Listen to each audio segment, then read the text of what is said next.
So are ASRock motherboards still frying X3D CPUs in 2026? We're going to take a look at some brand new data that was just released on the ASRock subreddit. What CPUs are affected? Is it still happening in early 2026? Are we going to let ASRock out of motherboard jail? We're also going to respond a little bit to Jayztwocents that dropped a video on this yesterday, just as I was filming this, and some additional information from Hardware Unboxed, Puget Systems, and others. If you get value out of this video, please give it a like or subscribe for more cool PC content.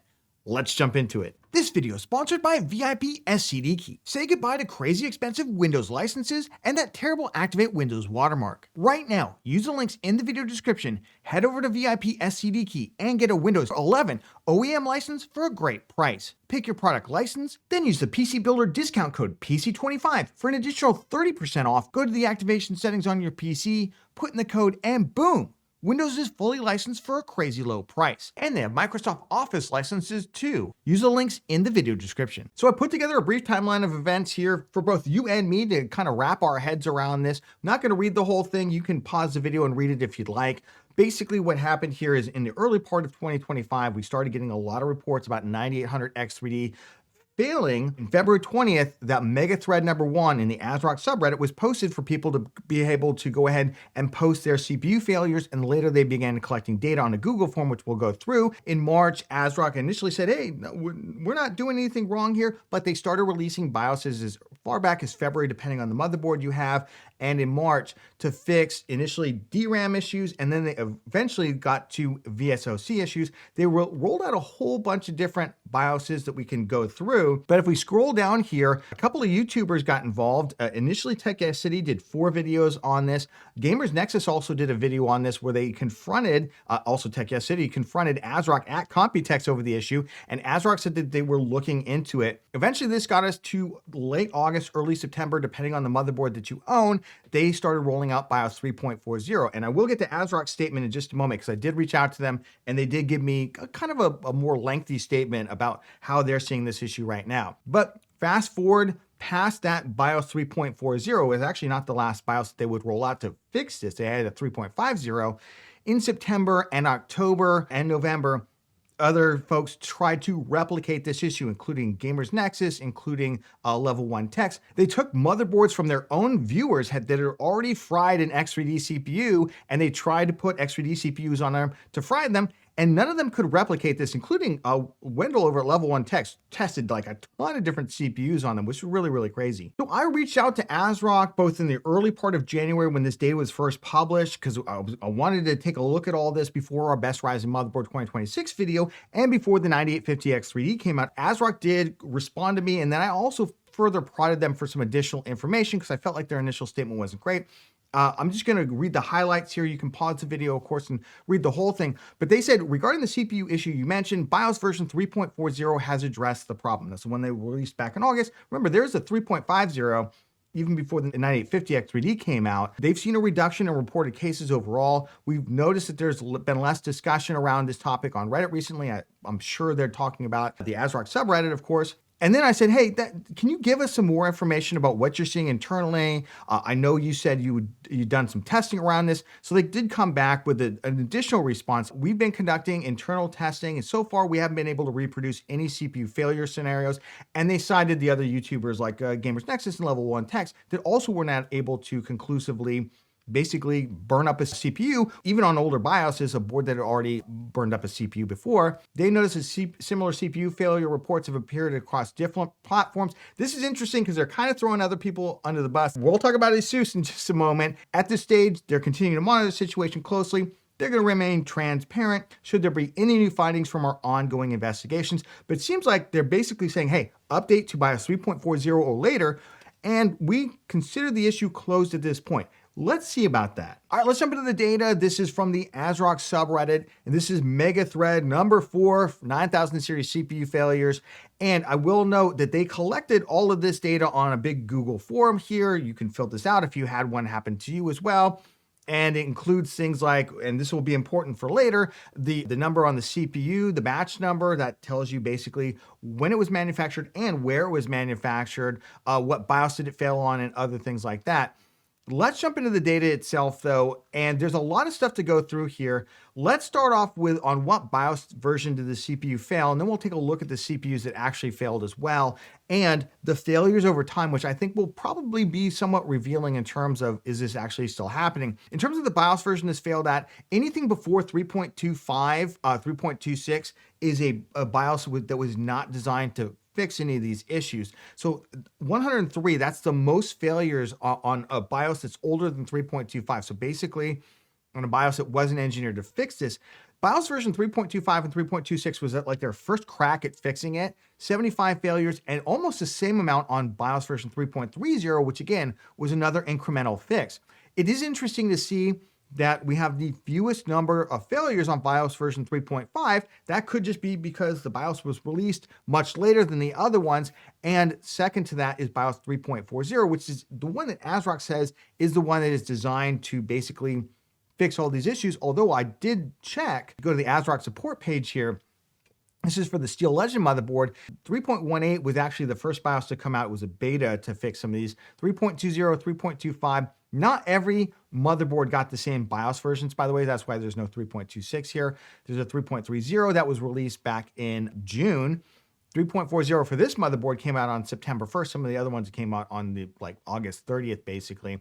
And then around the end of September is when we got that 3.50. So that is kind of interesting in terms of when these failures are actually taking place. And I should just add, there's no guarantee that just because it failed on a particular BIOS that it's always been run on that BIOS. For instance, it may have been run on an older BIOS, then they updated the BIOS. By that time, the CPU damage had been done and that CPU was basically trending towards failure. Anyway, let's take a quick look at the CPU batch numbers. This is how many failed out of each batch, because this has been brought up that maybe there were some bad batches of these CPUs. Maybe this isn't just an ASRock issue. Maybe there's a couple different things going on here. And I think this is interesting because if you look at the first two numbers, not letters, first two numbers, that is the year in which it was manufactured. So 2024 is the 24. The second two numbers is the week it was manufactured. So there's 52 weeks in a year. 49 would be almost at the end of 2024. The rest of these are where it was manufactured. Now, if you look at a number of these CPUs, they were manufactured either right at the end of 2024 or the beginning of 2025. Now, you could say, well, Jason, that's because the BIOSes hadn't been updated yet. So that's why you're correlating CPUs that had already been sold and later CPUs were used on better BIOSes. So I'm not saying that this is like any kind of smoking gun in terms of evidence here. It is interesting to note that many of these CPUs were manufactured either right at the end of 2024 or towards the beginning of 2025. And you can see that here with the failure rate, 18, 14, 12, 10, 10. But then if you look at the other ones, it all reduces pretty quickly. Now here's the number of affected CPUs of each category basically. So the 9800 X3D jumps right off the page, right? 183 failures, like Jason, that CPU's failing at crazy numbers. But remember, the 9800 X3D, for instance, outsold any other CPU by about a 5-to-1 margin, except for the 7800 X3D when the 7800 X3D came significantly down in price. So are we seeing here that the 9800 X3D just fails way more often? Or are we just seeing that that's the number one best-selling CPU and people buying that thing like crazy? And that's why the number of failures, the raw number of failures, is higher. The failure rate is actually potentially even lower. And I'm actually want to go through something else that Hardware Unboxed pulled out in just a moment here, maybe to justify that as well.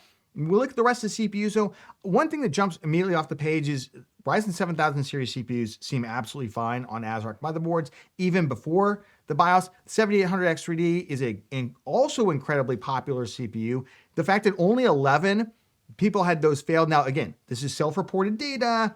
There's awareness issues. So there is some of that working against us. But if we just take the data for what it is, 11 7800 X3Ds or one 7600X or one 7600 really makes me feel pretty comfortable about recommending ASRock motherboards right off the bat for any of the 7000 series CPUs. And honestly, 9900Xs, again, 9900X is not a CPU that sells a lot, but 9950 X3D, there are only 22 of those. And then not many of the other 7000 series X3D CPUs. The 9700X, 50, and then the 9600X at 29. But again, relatively low numbers when you think about the millions of CPUs sold. Looking back at the rest of the data here, was any kind of PBO used? This is one of the, I think, scare things out there. Oh, people are just cranking their CPUs up way too high with precision boost overdrive. They're pushing the motherboard limits, not even the CPU limits anymore, and it's frying the CPUs. Well, if you look at this data, out of the, what, 300 and some odd cases here, 228 said I didn't even use Precision Boost Overdrive.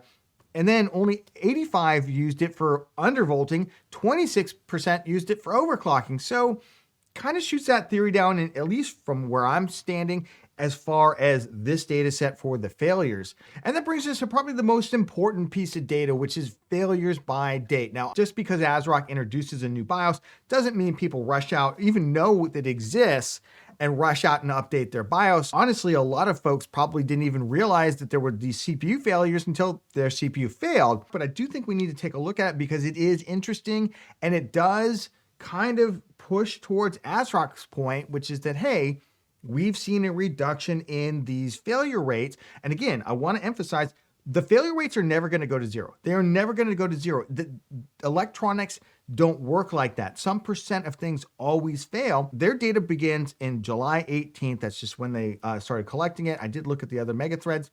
That's the earliest date that they have anything for. It does seem like it decreases over time. In particular, I'm noticing after October 11th to about the end of October, we almost have a period where there was essentially very few, if any, failures.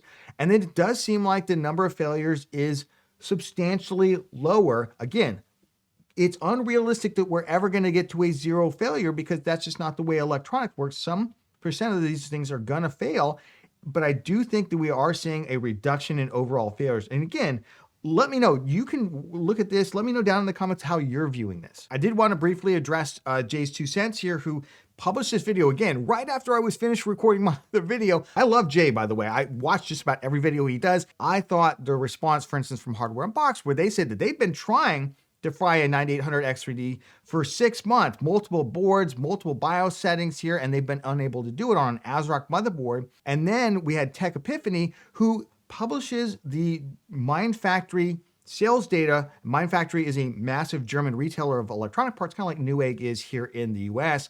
And as they say, the 9800 X3D only has an RMA rate of just 0.71% based on 40,000 units sold at Mindfactory. That's kind of a typical RMA rate. RMA rate means return maintenance agreement. That means when your thing breaks, you send it back in for a warranty to get a replacement. Now, we live in a world where stuff breaks. Electronics, a certain percentage, any electronics, a phone, whatever, is going to basically break, and you're going to have to return maintenance agreement.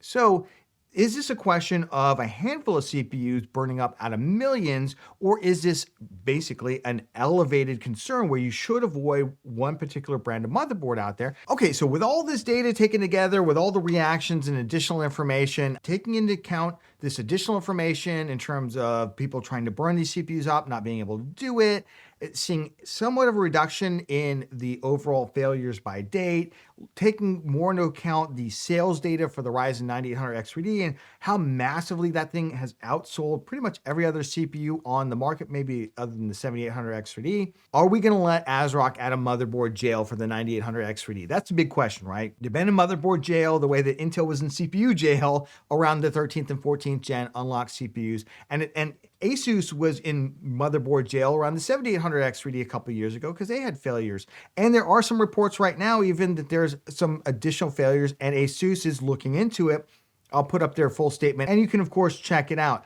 I think, however, the number of failures we're looking at is low. I'm not saying there was never an issue. There was clearly an issue with some of this stuff. However, given all of the updates at this point, given everything that's gone on, I'm going to let folks know that this has happened in our motherboard video that we have coming up, our Best Ryzen Motherboard 2026 update, and tell them, hey, if this makes you feel uncomfortable, buy a board from somebody else.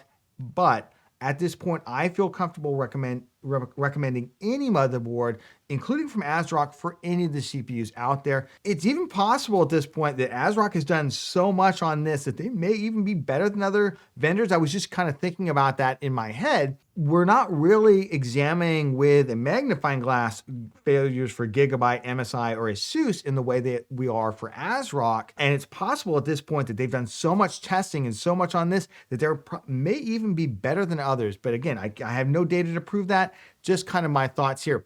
But that's how I'm seeing this issue, and that's where I'm going to go with it in our guide video. We're going to give people a heads up and say, hey, if you feel uncomfortable, buy somebody else's motherboard, but we are going to recommend motherboards from all 4 of the major vendors out there. I still want to get a Sapphire board in, by the way. I don't have one yet, but for the major ones for any of the CPUs, including the 9800 X3D or 9850 X3D. And again, let me know down in the comments what you think about that. Of course, if you got value out of this video, please give it a like. It makes a huge difference to the channel. And of course, subscribe for more cool content. Like, did you check out our Ryzen 9850 X3D build guide right here? Or what's the best game monitor to buy right now, especially with some cool ones coming from CES? And we'll catch you on the next one.